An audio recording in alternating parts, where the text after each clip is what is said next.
little while. If we are there, hello. What a great episode. What a great episode that was. Oh no! Why are we not there? This is gonna... Can you... Hey!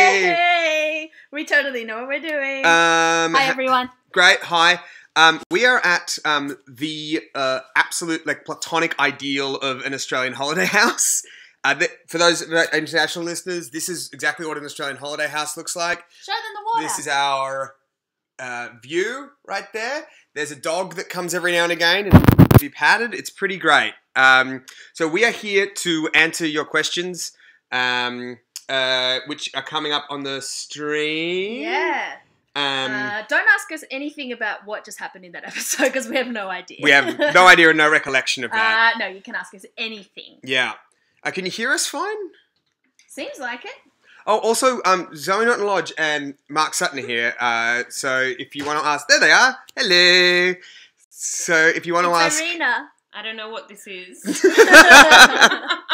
It's like a YouTube, but live. Oh. Yeah. It's just like a YouTube. Okay.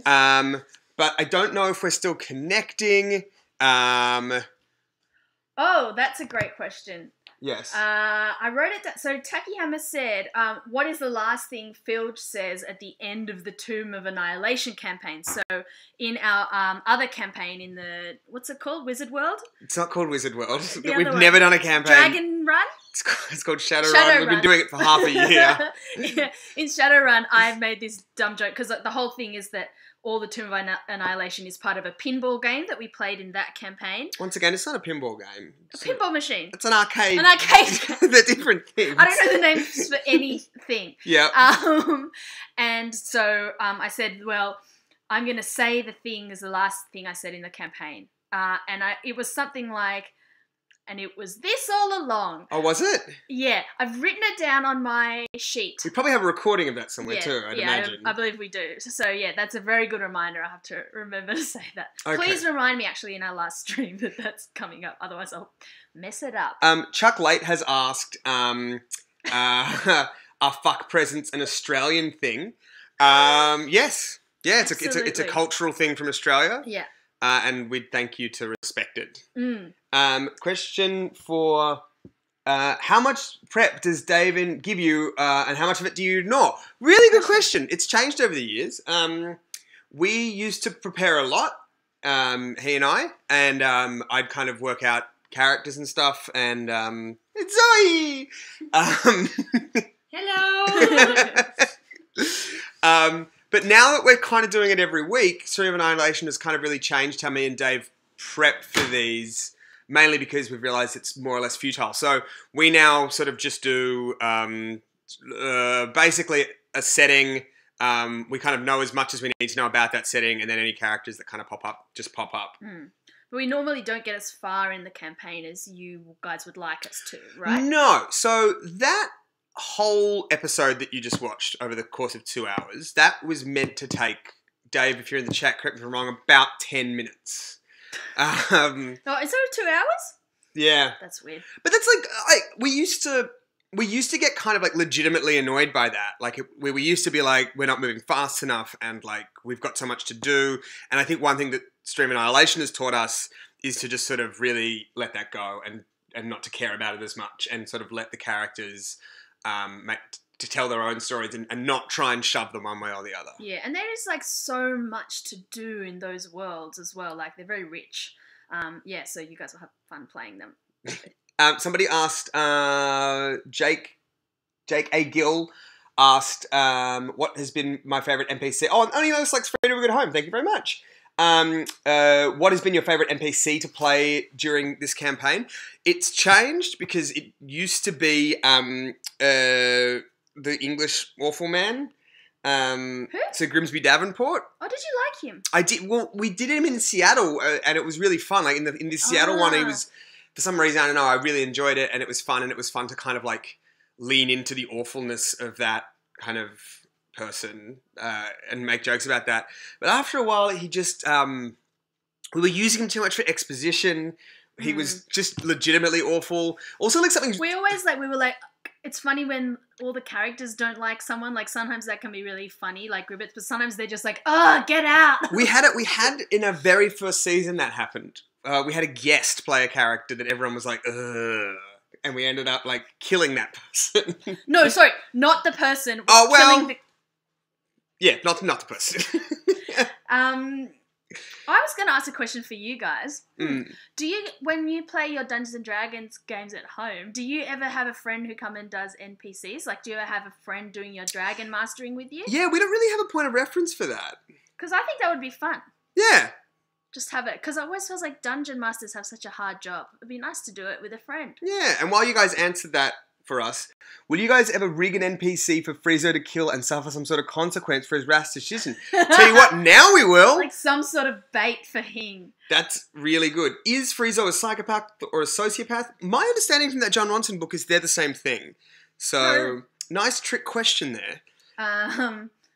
Yeah, I think that would, you could what kind of character would you make for Hing to want to kill immediately? I mean, besides him a magician. If I was going to bait somebody, if you had to make a Friezo bait, and I can't do a magician, I'd do something very weak, something very innocent, holding something very valuable. is what I would do. Yeah, like an orphan holding a lamp. Yeah, exactly. Magic lamp. Some sort of magical lamp. I think that would be enough. We actually had a kind of, it's funny you mentioned that because probably in the next episode there will be something kind of along those lines. Here's some answers to our questions. Excellent. So right, you don't normally have a player do NPCs before this stream, and the DM normally does themselves. Well, bloody good on you. Oh, but actually, somebody said we've actually started having co-DMs since. Oh, that's really cool. Oh, that's Carolyn and Kale. Oh, there are lovely friends who come to the show and draw. Yes. Did we put up the Ghost of Dave that they did? Yes, we did put up the Ghost of Dave, and they did another one, which we'll put up, of Filge covered in... So Corella and Kale come to our live shows, and they did a Filge covered in honey and jewels and sand, and then during the show they made these little, like, stick-on items, like all the fuck presents. All their stuff is becoming, like, amazingly interactive. It's pretty great. Yeah. Princess Alex, do you ever not want to do something Filge does because you're not Filge? Or are you just totally in character that you think of it as you? I find it, I always thought it was so weird when like authors were like, it's just so easy to write books because the characters just like write live themselves. in you. And I was like, bullshit. But like I kind of feel like sometimes I'm like, I didn't have a choice. I feel would have done that, and so I have to do it. And I think she's got far more courage than I do. Which got a lot more weaponry too, which probably helps. That helps, yeah.